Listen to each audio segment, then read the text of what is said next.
how are you? Tonight we are going to read Blueberries for Sal by Robert McCloskey. It's a Caldecott book from 1948. We've already read one of his books before when we read Make Way for Ducklings earlier this spring. So this one is about Sal who's going to pick blueberries. And I picked this book tonight because I've seen all these pictures on Facebook and Instagram, and moms have sent me pictures of their kids out picking blackberries and blueberries and making cobblers and pies and a whole bunch of delicious desserts. So it made me think of Sal and her blueberries. So here we go. Blueberries for Sal by Robert McCloskey. One day, little Sal went with her mother to Blueberry Hill to pick blueberries.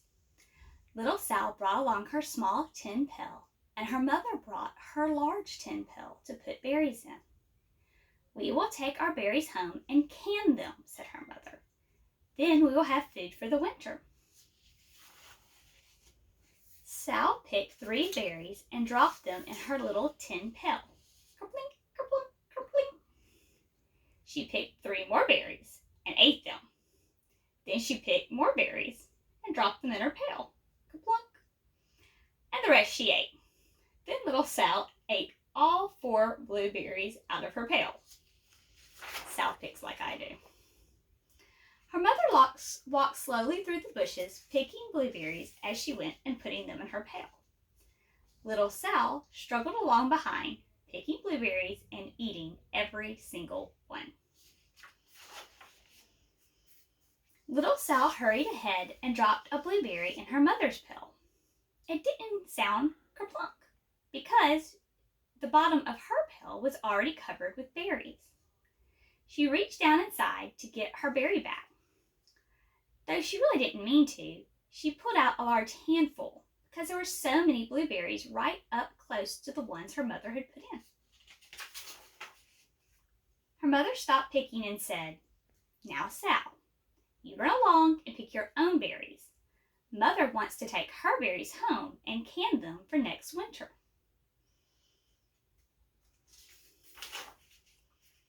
Her mother went back to picking, but little Sal, because her feet were tired of standing and walking, sat down in the middle of a large clump of bushes and ate blueberries.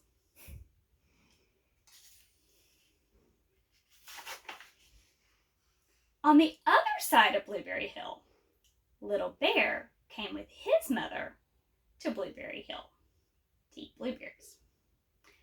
"Little Bear," she said, eat lots of berries and grow big and fat. We must store up food for the long, cold winter." Little Bear followed behind his mother as she walked slowly through the bushes, eating berries. Little Bear stopped now and then to eat berries. Then he had to hustle along to catch up. Because his feet were tired of hustling, he picked out a large clump of bushes and sat down right in the middle and ate blueberries. He's doing what Sal's doing.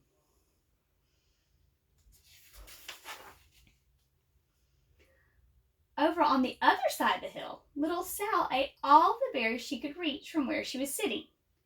Then she started out to find her mother. She heard a noise from around a rock and thought, "That is my mother walking along."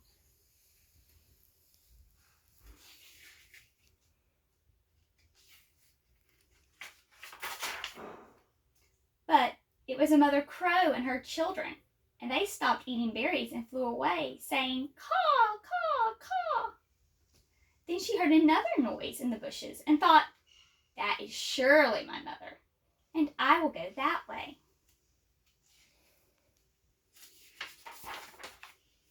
But it was Little Bear's mother instead. She was tramping along, eating berries and thinking about storing up food for the winter. Little Sal tramped along behind. By this time, Little Bear had eaten all the berries he could reach without moving from his clump of bushes. Then he hustled off to catch up with his mother. He hunted and hunted, but his mother was nowhere to be seen.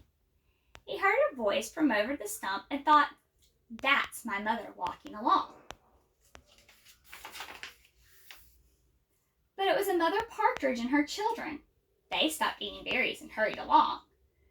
Then he heard a noise in the bushes and thought, "That is surely my mother. I will hustle that way." But it was little Sal's mother instead. She was walking along picking berries and thinking about canning them for next winter. Little Bear hustled right along behind her.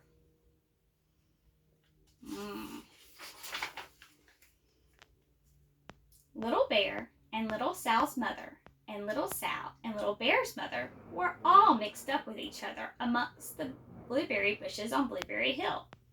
See little Bear following Sal's mom and little Sal following little Bear's mom.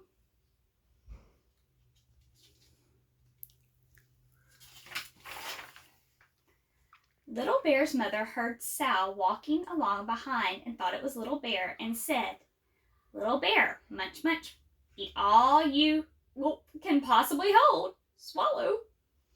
Little Sal said nothing. She picked 3 berries and then kerplink, kerplank, kerplunk in her small tin pail. Little Bear's mother turned around to see what on earth made a noise like kerplunk. "Grum!" she cried, choking on a mouthful of berries. "This is not my child. Where is Little Bear?" She took one good look and backed away. She was old enough to be shy of people, even a very small person like little Sal. Then she turned around and walked off very fast to hunt for Little Bear. Little Sal's mother heard Little Bear tramping along behind and thought it was little Sal. She kept right on picking and thinking about canning blueberries for next winter.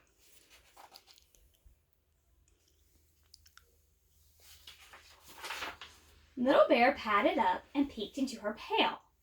Of course, he only wanted to taste a few of what was inside, but there were so many and they were so close together that he tasted a tremendous mouthful by mistake. "Now, Sal," said little Sal's mother without turning around, "you run along and pick your own berries. Mother wants to can these for next winter." Little Bear tasted another tremendous mouthful and almost spilt the entire pail of blueberries. Little Sal's mother turned around and gasped, "Oh my goodness, you're not little Sal. Where is my child?" Little Bear just sat munching and swallowing and licking his lips. Little Sal's mother backed slowly away.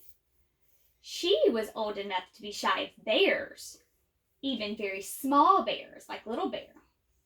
Then she turned and walked away very quickly to look for little Sal.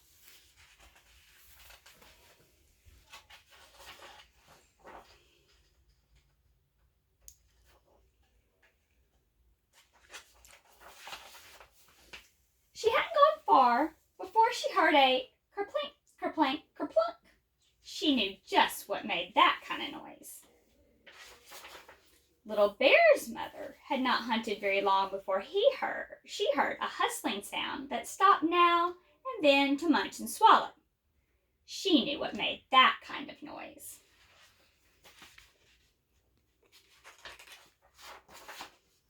Little Bear and his mother went home down one side of Blueberry Hill, eating blueberries all the way, and full of food stored up for the next winter.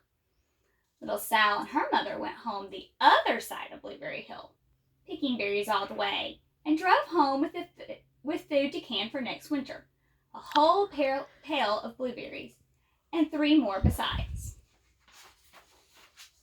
And here they are in the kitchen, and they're ready to can. So they've got sugar, and they've got a pot. This is probably full of blueberries that they've had hot, that they're boiling because you got to get everything hot.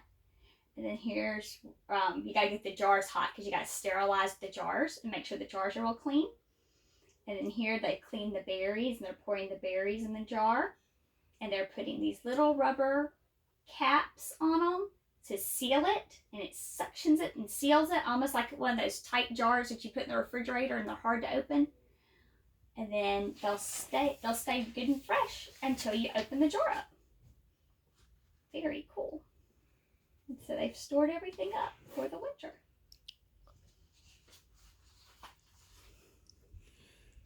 I hope find some good berries around. My favorite berry is a strawberry. I don't have any strawberries to pick, but I will definitely try and find them next time I go to the store. Have a wonderful night, and I will see you tomorrow. Good night.